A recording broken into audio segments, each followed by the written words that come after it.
Chapter 11. Dealing with Distractions 1.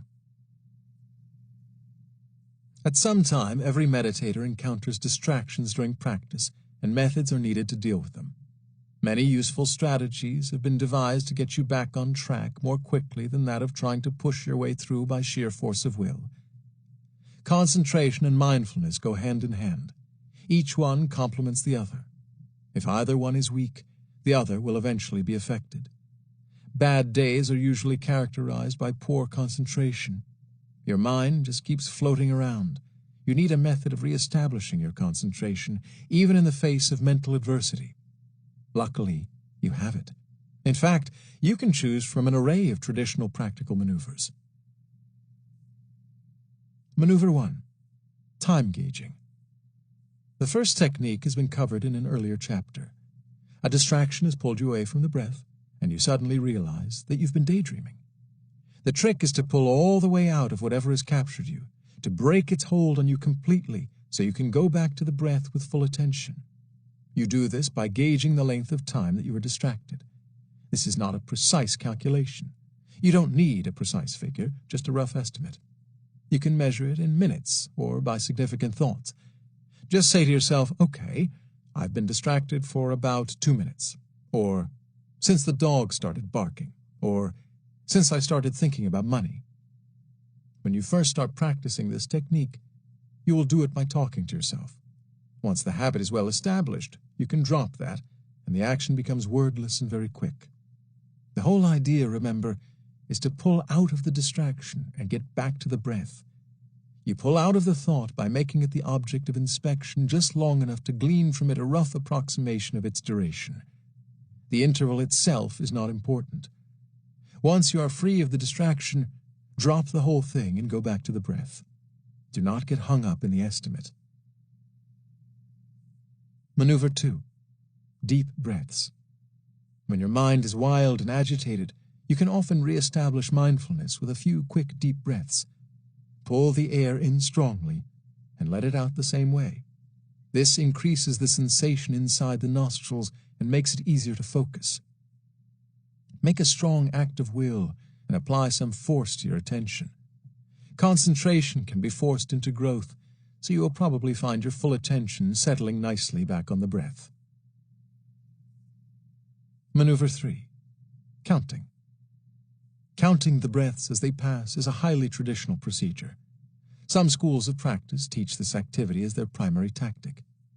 Vipassana uses it as an auxiliary technique for re-establishing mindfulness and for strengthening concentration. As we discussed in Chapter 5, you can count breaths in a number of different ways. Remember to keep your attention on the breath. You will probably notice a change after you have done your counting. The breath slows down, or it becomes very light and refined. This is a physiological signal that concentration has become well established. At this point, the breath is usually so light or so fast and gentle that you can't clearly distinguish the inhalation from the exhalation. They seem to blend into each other.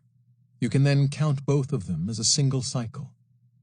Continue your counting process, but only up to a count of 5, covering the same 5-breath sequence, then start over.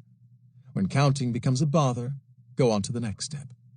Drop the numbers and forget about the concepts of inhalation and exhalation. Just dive right into the pure sensation of breathing. Inhalation blends into exhalation. One breath blends into the next in a never-ending cycle of pure, smooth flow. Maneuver 4. The in-out method.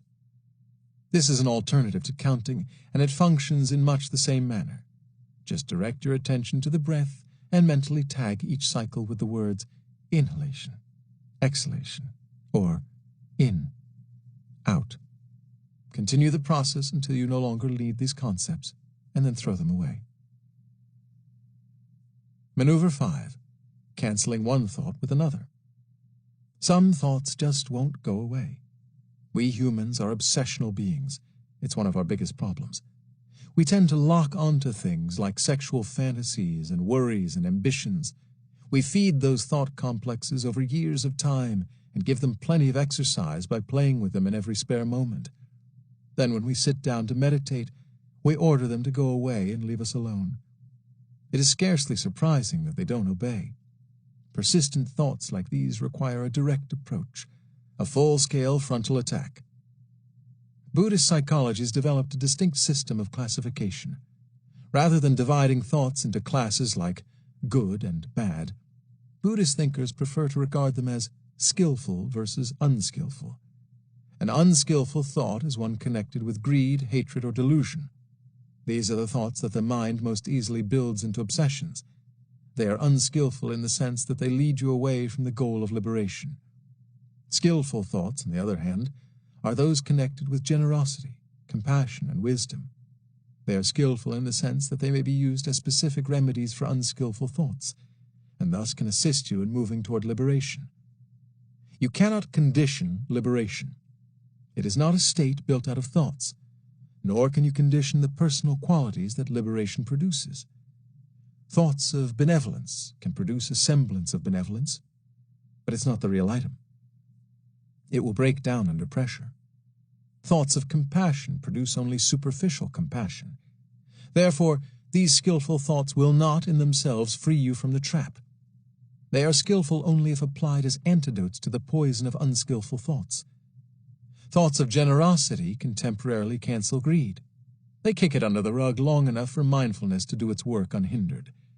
Then, when mindfulness has penetrated to the roots of the ego process, greed evaporates and true generosity arises.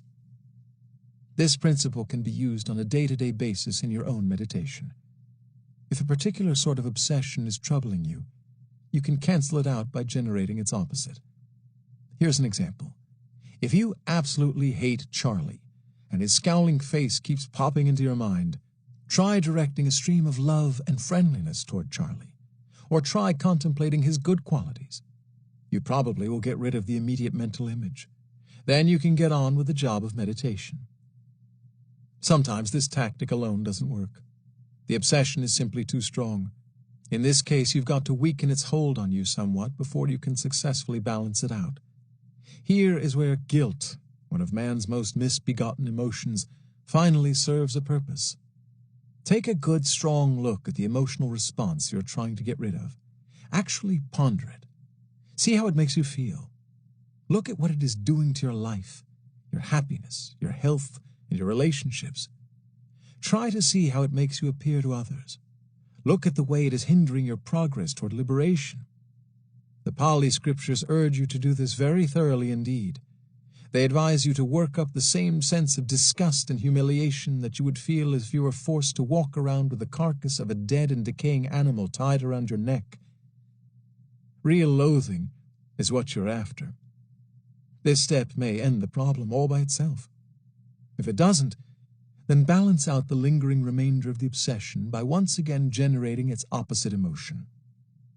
Thoughts of greed cover everything connected with desire, from outright avarice for material gain, all the way to a subtle need to be respected as a moral person.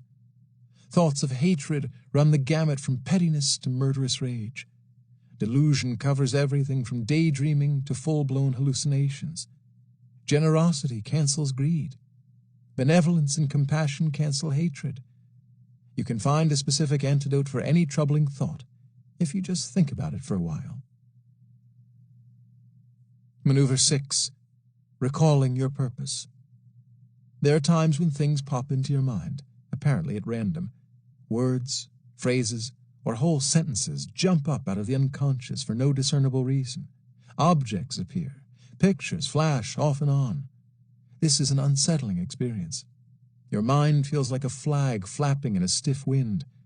It washes back and forth like waves in the ocean. Often, at times like this, it is enough just to remember why you are there. You can say to yourself, I'm not sitting here just to waste my time with these thoughts. I'm here to focus my mind on the breath, which is universal and common to all living beings. Sometimes your mind will settle down, even before you complete this recitation. Other times you may have to repeat it several times before you refocus on the breath. These techniques can be used singly or in combinations. Properly employed, they constitute quite an effective arsenal for your battle against the monkey mind.